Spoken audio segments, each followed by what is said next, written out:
With the Norman conquest and a crowned king came the dawning of a new era for England.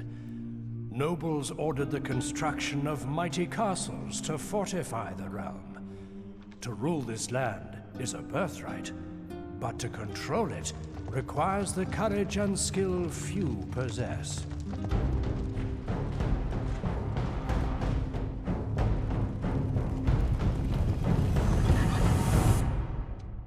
It is a kingdom beset by enemies. The Scots press at its borders, the Vikings to the north, and the French separated by a mere channel of water. All of the country exists in a state of war, as even the common are called upon for duty.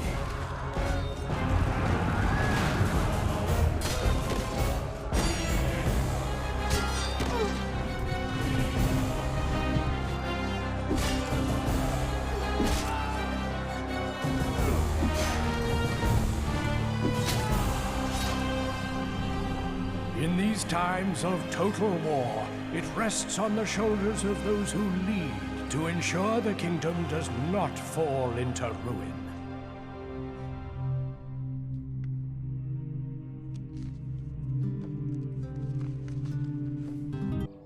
Okay guys, and welcome to my battle-focused Let's Play for Medieval 2. Now, before I go too deeply into what we're going to be doing here, I do want to draw your attention to the fact that this is a prologue episode. Meaning, we're just going to be sitting here for a bit, and we're going to be talking about the campaign, so like the faction we play as, and the mods we're using, etc., etc. So there isn't going to be any actual gameplay in this episode. So if you don't care to hear me drone on about any of those things I just said, and you just want to go straight to episode 1, it is already out, so feel free to just close out of this episode and go to the next one. Okay, are they gone? Great. Never liked those guys anyways. They never stick around and listen to me, like, just monologue for a bit. So rude. So anyway, I did say welcome to my battle-focused Let's Play, which this is only the second Let's Play that's on this channel.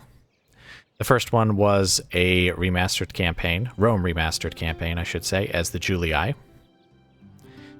And if you saw that, you already know what I mean by a battle-focused Let's Play, but if you didn't, then quite simply, we're only going to spend a very minimal amount of time on the campaign map. Basically just long enough for me to kind of explain, okay, this army is going to be going in this direction, we're going to be attacking here, these guys declared war on me, etc., etc. Just basically spend a couple of minutes, a few minutes even, just talking about what's happening on the campaign map, and then just get right into the battles. Then once the battles are over for that turn, basically I'll just let you guys go, and I'll bring you back once we have more battles to fight, and then I'll catch you up, basically, on what's been happening on the campaign map. If, where the armies have moved, has anyone, declared peace, war, trade rights, what's happened in between when I let you guys go and when I bring you back. Now, to be clear, you're not going to be missing, like, 20 turns. Like, we're not going to come back and, like, find out that I've conquered, like, half of the map or, like, an entire country or something while you guys were away. It's just that, again, my Let's Plays are going to be very battle-focused. So if there's no battles to fight right then and there, then I'm just going to let you go and bring you back when there's battles to fight.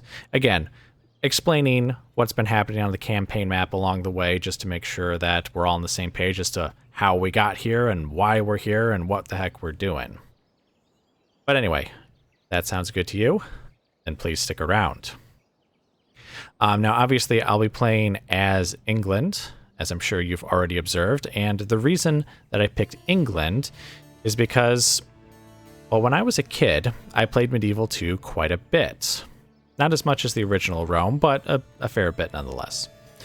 And I played as a number of factions: Spain, France, the Holy Roman Empire, a couple others, but despite it being one of the, quote-unquote starting factions, and despite it being a nice red color, just like my precious Julii from Rome 1, I have never actually played as England before. And so I thought, you know what? If I'm going to be playing Medieval 2 again after all these years, then let's pick a faction that I haven't played as before just to keep things interesting and to try and expand my horizons a little bit. And yes, this is my first Medieval 2 campaign since I was a kid. And just to clarify, I'm 33 right now, so... I mean, I don't know exactly when it was that I last played Medieval 2, or that's why I'm just saying when I was a kid, but it's been years. Okay, it's been a few years. But obviously very excited to get right back into Medieval 2 and have some fun. Now, for the mods. We only have a few, or a couple, well, 4 by the look of it. Though I'm not sure some of these would necessarily qualify as mods. But the first one is called Crimson Tide. And I believe all it really does is it kind of spruces up the blood and I think the dust and mud effects as well. I did play a couple of custom battles here to try and get a little used to the game and the interface since it has been so long since I played it. And it looked pretty good. Again, no cartoonish nonsense. I think I mentioned this in the prologue for my Rome Remastered campaign. I do not care for like just cartoonish like splurts of blood and stuff. So, you know, this one seemed pretty good though, and it's looking pretty good. The next thing, again, I wouldn't necessarily qualify this, or I'm not sure I would describe this as a mod, but basically, when I was looking through forums and stuff, I see a lot of people referring to a 4 GB patcher, which basically just allows Medieval 2 to use more of your computer's memory. Now, they were using it in the context of they had like total conversion mods that they really needed more memory for. But some people were also using it just on the vanilla game because why not? Allowing even the vanilla game to just use more memory seems like a good idea. So I've used it on that too, and you probably won't see any real difference. Hopefully, if there would have been a crash maybe caused by being out of memory, maybe now it won't happen. I don't know. But I guess we're going to find out. The next thing is actually kind of like an external program. It's called FreeCam. And basically on the battle map, it'll just give me, I want to say, more modern camera controls. Because one thing I definitely noticed when I was doing those like test custom battles, the camera controls are definitely very different from Rome Remastered. The camera controls are definitely very old school, old style. And that program looked very interesting, and I did test it out in some custom battles, and, well, it looks like it's very good. So we're just going to be using that one. And you'll see it at work in the battles, so just, it adjusts the camera controls to make them a little more interesting. Or a little more useful, I should say. Lastly, and once again, I'm not sure if I should necessarily call this a mod, but basically, I've seen a lot of posts about a rather infamous diplomacy bug. And I'm not sure I understand all of the details, but basically the way I understand it is if you go and you occupy a settlement in the vanilla game with, no changes at all, it actually causes your relations to drop with other factions even more than if you had like sacked that settlement or if you had like exterminated the people there. And so basically, that's just been fixed. Occupying settlements now affects relations, I guess, the correct amount. Which might mean that people like me more.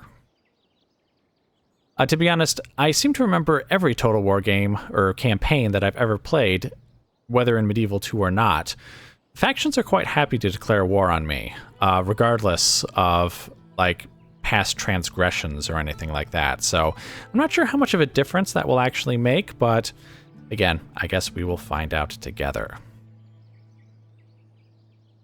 All right, so looks like that's actually going to be it. That should be all the details you need to go and watch episode 1 of this campaign.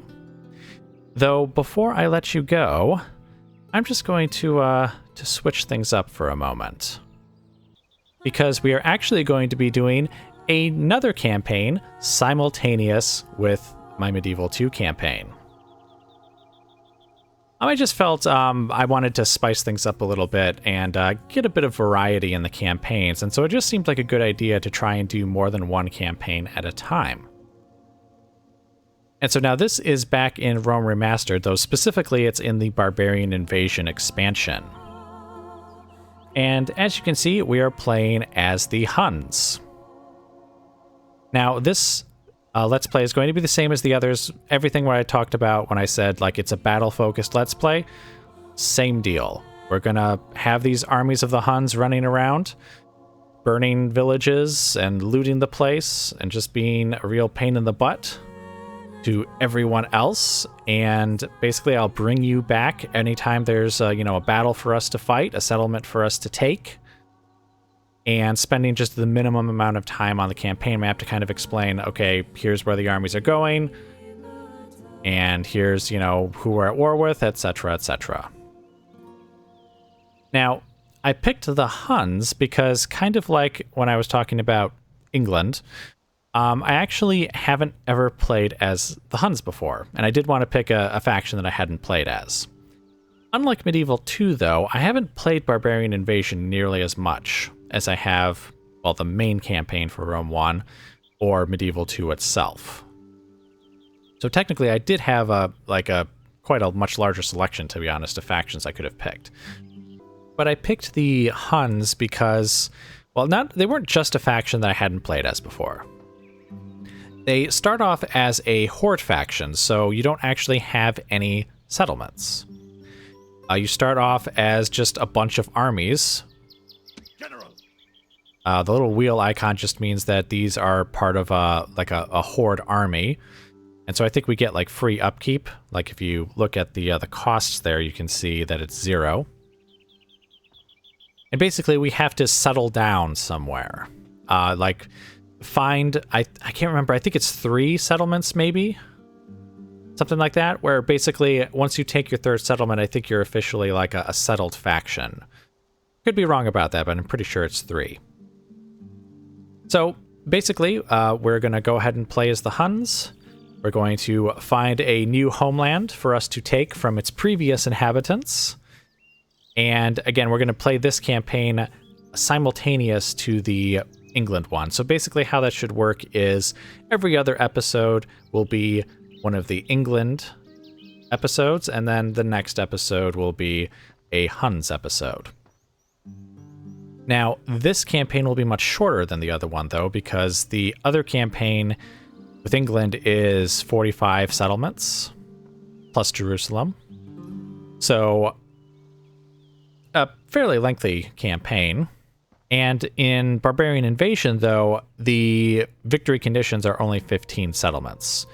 Though I believe we need to take Rome and Constantinople. So we have 2 settlements that we have to have. So anyway, I'm anticipating that this campaign will not take as long as the other ones. So once we've got our 15 settlements and this campaign ends, we'll just then, every single episode that comes out will be an England episode until that campaign also ends. And I'm doing this very deliberately just because I've never played 2 campaigns simultaneously. I mean, even before I had my YouTube channel, I never did this. And so if this turns out to really be a bad idea, I wanted one of the campaigns to be fairly short so that if I end up torturing myself, the torture doesn't last for any longer than it need be. I guess just the last thing to cover really quick is mods, which it's going to be the same as my Julii campaign, where it is just Swagger's Blood mod, which adds blood effects, because previously Rome 1 and the remastered version actually didn't have any. And again, if you saw my remastered campaign as the Julii, you already know what to expect from that. Just very subtle kind of like blood effects on the soldiers, with the occasional splurt coming out of them. Though again, it's not too noticeable. It just kind of adds a bit of flavor. All right, and yes, that is now it for the prologue episode. And episode 1 for the Huns campaign is also out right now. So if you want to watch just one, England or the Huns, both episode 1s are out right now. Or if you want to watch both, they're both available for you to watch. So thank you very much for joining me now, and I hope to see you over at episode 1.